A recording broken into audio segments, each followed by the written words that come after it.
রেমাল ঘূর্ণিঝড়ের প্রভাবে ভারী বৃষ্টিপাতে রাজ্যের বেশ কয়েকটি জেলার বিভিন্ন অঞ্চল বন্যার জলে প্লাবিত। জলসম্পদ মন্ত্রী পীযূষ হাজারিকার বরাক উপত্যকার বন্যায় ক্ষতিগ্রস্ত অঞ্চল পরিদর্শন। লোকসভা নির্বাচনের সপ্তম পর্যায়ের জন্য প্রচার অভিযানের আজ সমাপ্তি। চলতি অর্থবছরে দেশের অর্থনীতি 7% হারে বৃদ্ধি পাবে বলে ভারতীয় রিজার্ভ ব্যাংকের পূর্বানুমান এবং সড়ক পরিবহন ও মহাসড়ক মন্ত্রণালয় জাতীয় স্বাস্থ্য কর্তৃপক্ষের সহযোগিতায় আসামে আজ থেকে সড়ক দুর্ঘটনার শিকারদের জন্য নগদবিহীন চিকিৎসা শুরু। এবারে বিস্তারিত খবর। রাজ্যে রেমাল ঘূর্ণিঝড় ও গত কয়েকদিনের ভারী বৃষ্টিপাতের ফলে বেশ কয়েকটি জেলা বন্যার জলে প্লাবিত হয়েছে। রাজ্যের 8টি জেলা কাছাড়, করিমগঞ্জ, হাইলাকান্দি, নগাঁও, পশ্চিম কার্বি আংলং, হোজাই, গোলাঘাট ও কার্বি আংলংয়ের 143টি গ্রাম বন্যার কবলে পড়েছে। এবারের বন্যায় 26,000-এরও বেশি লোক ও 197 হেক্টর কৃষি জমি ক্ষতির সম্মুখীন হয়েছে। এসডিআরএফ ও এনডিআরএফ জেলাগুলিতে উদ্ধার ও সাহায্য অভিযান চালিয়ে যাচ্ছে। এদিকে বেশ কয়েকটি সড়ক জলে প্লাবিত হওয়ায় কোনো কোনো অঞ্চলে সড়ক যোগাযোগ বিচ্ছিন্ন হয়ে পড়েছে।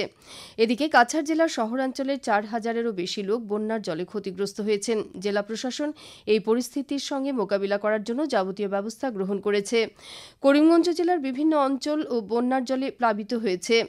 বদরপুরের কান্দিগ্রাম এলাকায় বাঁধ ভেঙে যাওয়ার ফলে বেশ কিছু গ্রাম প্লাবিত হওয়া সহ শহরাঞ্চলেরও কিছু কিছু এলাকা বন্যার জলে প্লাবিত হয়েছে। এদিকে কান্দিগ্রামে বরাক নদীর জলে প্রায় 50,000 লোক গৃহহীন হবার সম্ভাবনা রয়েছে বলে জানানো হয়েছে।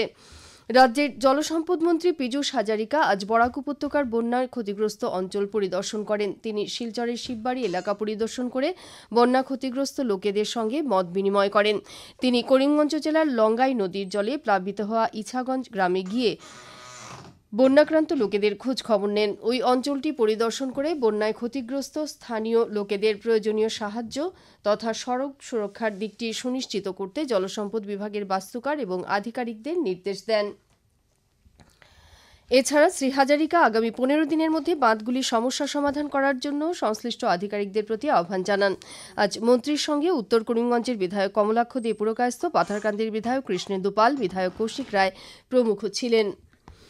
এদিকে শিলচরের কেন্দ্রীয় জল আয়োগ সূত্রে জানানো হয়েছে যে আজ সন্ধে 6টায় বরাক নদী লক্ষ্মীপুরে বিপদসীমার 1 মিটার 84 সেন্টিমিটার উপরে প্রবাহিত হচ্ছে। এখানে জল বাড়ছে। আমরাঘাটে সোনাই নদী বিপদসীমার 3 মিটার 81 সেন্টিমিটার নিচে প্রবাহিত হচ্ছে। এখানে জল বাড়ছে। ধলাইতে রুকনি নদী বিপদসীমার 44 সেন্টিমিটার নিচে প্রবাহিত হচ্ছে। এখানে জল কমছে। করিমগঞ্জে কুশিয়ারা নদী বিপদসীমার 1 মিটার 57 সেন্টিমিটার উপরে প্রবাহিত হচ্ছে। এখানে জল বাড়ছে এবং ঘাড়মুড়ায় ধলেশ্বর নদী বিপদসীমার 1 মিটার 84 সেন্টিমিটার উপরে প্রবাহিত হচ্ছে। এখানেও জল বাড়ছে এবং মাটিজুড়িতে কাটাখাল নদী বিপদসীমার 2 মিটার 37 সেন্টিমিটার উপরে প্রবাহিত হচ্ছে। এখানেও জল বাড়ছে। এদিকে অন্নপূর্ণা ঘাটে সন্ধ্যে 7টা পর্যন্ত বরাক নদী বিপদসীমার 1 মিটার 61 সেন্টিমিটার উপরে প্রবাহিত হচ্ছে বলে খবর পাওয়া গেছে। এখানে জল ঘন্টায় 2 সেন্টিমিটার করে বাড়ছে। হাইলাকান্দি জেলার বন্যা পরিস্থিতি অপরিবর্তিত রয়েছে। বরাক, ধলেশ্বরী এবং কাটাকাল নদীর জলস্তর বৃদ্ধি পাবার ফলে হাইলাকান্দির নতুন নতুন অঞ্চল প্লাবিত হয়েছে। জেলার 6টি আশ্রয় শিবিরে 5,000-এরও অধিক বন্যাক্রান্ত লোক বর্তমানে আশ্রয় নিয়েছেন।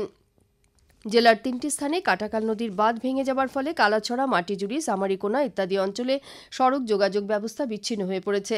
লালা, হাইলাকান্দি, আলগাপুর ও কাটলিছড়া রাজস্ব চক্রের শতাধিক রাজস্ব গ্রাম বর্তমানে সম্পূর্ণভাবে বন্যার কবলে পড়েছে। আজ জেলার মোহরপুরের বেড়ার খালের পাড় বাঁধ ভেঙে যাবার ফলে উত্তর হাইলাকান্দির বেশ কয়েকটি গ্রামও বন্যার কবলে পড়েছে। হাইলাকান্দি জেলায় এ পর্যন্ত বন্যায় 31টি গ্রামের 325 হেক্টর জমির শাকসবজির চাষ বন্যার কবলে পড়েছে। এদিকে জেলার জনস্বাস্থ্য ও কারিগরি বিভাগের পক্ষ থেকে জল পরিশোধক সামগ্রী বিতরণ শুরু হয়েছে। আজ সন্ধে পর্যন্ত জেলায় 1600 রাসায়নিক সামগ্রী বন্টন করা হয়েছে। পাশাপাশি পশু চিকিৎসা বিভাগের পক্ষ থেকে গবাদি পশুদের চিকিৎসা অব্যাহত রয়েছে। জেলা আয়ুক্ত নিসার খিভারে গৌতম আজ রতনপুর প্রথম ও দ্বিতীয় খণ্ড এলাকা পরিদর্শন করে বন্যা পরিস্থিতির খোঁজ খবর নিয়েছেন। কাছাড়ি জেলা ম্যাজিস্ট্রেট রোহন কুমার ঝা ভারতীয় ফৌজদারি কার্যবিধির 144 ধারার অধীনে বেশ কিছু নিষেধাজ্ঞা আরোপ করে বলেছেন যে ভারতীয় আবহাওয়া বিজ্ঞান বিভাগ IMD জারি করা আবহাওয়ার পূর্বাভাসে কাছাড় জেলায় ভারী থেকে অতি ভারী বৃষ্টিপাত এবং দুর্যোগপূর্ণ আবহাওয়ার পূর্বাভাস দেওয়া হয়েছে। এদিকে বরাক নদীর জল বিপদসীমার উপর দিয়ে বইছে এবং এই জল স্তর বৃদ্ধি পাবার ফলে ঝুঁকিপূর্ণ পয়েন্টগুলিতে বাঁধ ভেঙে যাবার সম্ভাবনা রয়েছে, যার ফলে শিলচর সহ পার্শ্ববর্তী অঞ্চলগুলির বিস্তীর্ণ এলাকা প্লাবিত করতে পারে বলে আশঙ্কা করা হচ্ছে। এর পরিপ্রেক্ষিতে জেলা ম্যাজিস্ট্রেটের জারি করা নিষেধাজ্ঞা অনুসারে বেথুকান্দি স্লুইস গেট থেকে 500 মিটার ব্যাসার্ধে এবং বেথুকান্দি বাঁধে 5 বা তার বেশি লোকের সমাবেশ সম্পূর্ণ নিষিদ্ধ এবং বেথুকান্দিতে বাঁধের ক্ষতি করার যে কোনো প্রচেষ্টাকে গুরুতর অপরাধ হিসেবে গণ্য করা হবে ও আইন অনুযায়ী কঠোর শাস্তিমূলক ব্যবস্থা গ্রহণ করা হবে বলে উল্লেখ করা হয়েছে। কাছাড় জেলা প্রশাসন বন্যাক্রান্ত লোকেদের স্বাস্থ্য পরিষেবা প্রদানের জন্য আজ একটি কন্ট্রোল রুম চালু করেছে। জেলা স্বাস্থ্যসেবার যুগ্ম পরিচালক বন্যাক্রান্তদের চিকিৎসার জন্য সরকারি চিকিৎসক ও কর্মচারীদের একটি দলের সমন্বয়ে সপ্তাহে 7 দিন 24 ঘণ্টার জন্য এই কন্ট্রোল রুম গঠন করেছেন।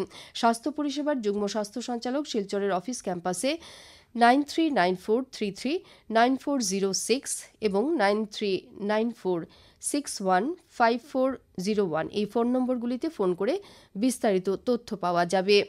কাছাড়ি জেলা ম্যাজিস্ট্রেট রোহন কুমার ঝা এক বিজ্ঞপ্তিতে শিলচর কালাইন রোডের সিঙ্কিং জোন এলাকা, শিববাড়ি, রায়গড় এবং দাসপাড়া এলাকায় আজ রাত 7টা থেকে 2 চাকার গাড়ি ছাড়া সকল প্রকার যানবাহন চলাচল নিষিদ্ধ করেছেন। নির্দেশ অমান্য করলে আইনি ব্যবস্থা গ্রহণ করা হবে বলে জানানো হয়েছে।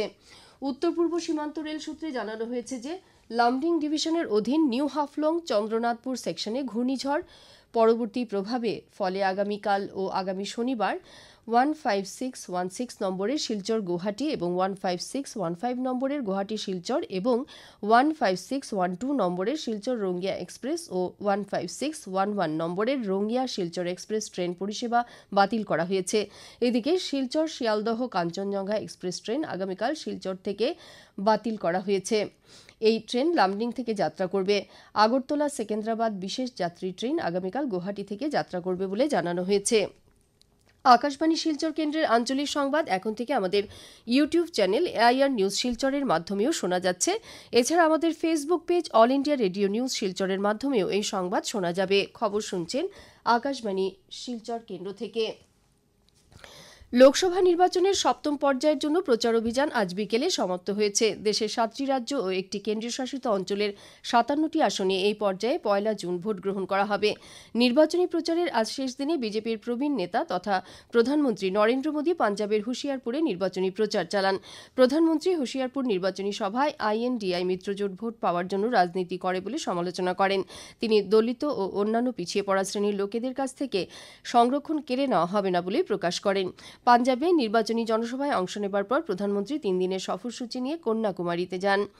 ওড়িশার 6টি লোকসভা আসন সহ রাজ্যের 42টি বিধানসভা আসনে আগামী শনিবার ভোট গ্রহণ করা হবে। কংগ্রেসের প্রবীণ নেতা রাহুল গান্ধী ওড়িশার বালাসোর লোকসভা আসনের সিমুলিয়াতে একটি নির্বাচনী প্রচার সভায় অংশ নিয়ে রাজ্যের ক্ষমতাসীন দল বিজেডি ও বিজেপির মধ্যে বোঝাপড়া হয়েছে বলে মন্তব্য করেন।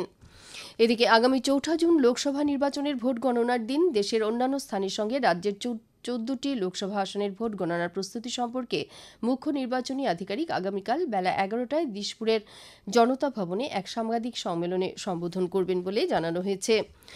ভারতীয় রিজার্ভ ব্যাংক চলতি অর্থবছরে দেশের অর্থনীতি 7% হারে বৃদ্ধি পাবে বলে অনুমান করেছে। 2023-24 অর্থবছরে ক্রমাগত প্রত্যাহ্বানের মধ্যেও অর্থনীতির প্রদর্শন করা স্থিতিস্থাপকতার প্রতি লক্ষ্য রেখে এই অনুমান করা হচ্ছে। রিজার্ভ ব্যাংকের আজ প্রকাশিত প্রতিবেদনে গত বছরের এপ্রিল থেকে চলতি বছরের মার্চ পর্যন্ত কেন্দ্রীয় ব্যাংকের কার্যকলাপ অন্তর্ভুক্ত করা হয়েছে। সে অনুসারে চলতি বছরে মোট ঘরোয়া উৎপাদন বৃদ্ধির হার প্রায় 7% হবে বলে পূর্বানুমান করা হচ্ছে। সেই সঙ্গে প্রতিবেদনে গত বছরের 31 মার্চ পর্যন্ত ভারতীয় অর্থনীতি দ্রুত বৃদ্ধির ফলে মোট ঘরোয়া উৎপাদন 7.6% পর্যন্ত বৃদ্ধি পেয়েছিল বলে উল্লেখ করা হয়েছে। সড়ক পরিবহন ও মহাসড়ক মন্ত্রণালয় জাতীয় স্বাস্থ্য কর্তৃপক্ষের সহযোগিতায় আসামে আজ থেকে সড়ক দুর্ঘটনার শিকারদের জন্য নগদবিহীন চিকিৎসা শুরু হয়েছে। সমগ্র দেশে এটি চালু হবার আগে আসামকে এই প্রকল্পটি বাস্তবায়নের জন্য পাইলট রাজ্য হিসেবে বেছে নেওয়া হয়েছে। এই প্রকল্পটির প্রধান বৈশিষ্ট্য হচ্ছে সব সড়ক দুর্ঘটনার শিকার ব্যক্তিদের চিকিৎসার 7 দিন পর্যন্ত 1.5 লক্ষ টাকার নগদবিহীন চিকিৎসা দেওয়া। প্রকল্পটি সার্বজনীনভাবে প্রযোজ্য এবং কোনো সামাজিক বা অর্থনৈতিক মানদণ্ডের উপর ভিত্তি করে নয়। প্রকল্পটি সব PMJAY তালিকাভুক্ত হাসপাতালে পাওয়া যাবে। আসামে এই ধরনের 348টি হাসপাতাল রয়েছে। যদি দুর্ঘটনার শিকার ব্যক্তি PMJAY বা অন্য কোনো সরকারি প্রকল্পে বা ব্যক্তিগত বীমার আওতায় কভার করে থাকেন তাহলে পরবর্তী প্রকল্পে যাওয়ার আগে 1.5 লক্ষ টাকার নগদবিহীন চিকিৎসার সীমা শেষ হয়ে যাবে। শেষ করার আগে বিশেষ খবর আবার পড়ছে। রেমাল ঘূর্ণিঝড়ের প্রভাবে ভারী বৃষ্টিপাতে রাজ্যের বেশ কয়েকটি জেলার বিভিন্ন অঞ্চল বন্যার জলে প্লাবিত। জলসম্পদমন্ত্রী পীযূষ হাজারিকার বরাক উপত্যকার বন্যায় ক্ষতিগ্রস্ত অঞ্চল পরিদর্শন। লোকসভা নির্বাচনের সপ্তম পর্যায়ের জন্য প্রচার অভিযানের আজ সমাপ্তি। চলতি অর্থবছরে দেশের অর্থনীতি 7% হারে বৃদ্ধি পাবে বলে ভারতীয় রিজার্ভ ব্যাংকের পূর্বানুমান এবং সড়ক পরিবহন ও মহাসড়ক মন্ত্রণালয় জাতীয় স্বাস্থ্য কর্তৃপক্ষের সহযোগিতায় আসামে আজ থেকে সড়ক দুর্ঘটনার শিকারদের জন্য নগদবিহীন চিকিৎসা শুরু। আঞ্চলিক সংবাদ শেষ হলো। পরবর্তী সংবাদ আগামীকাল সকাল 7:35 মিনিটে।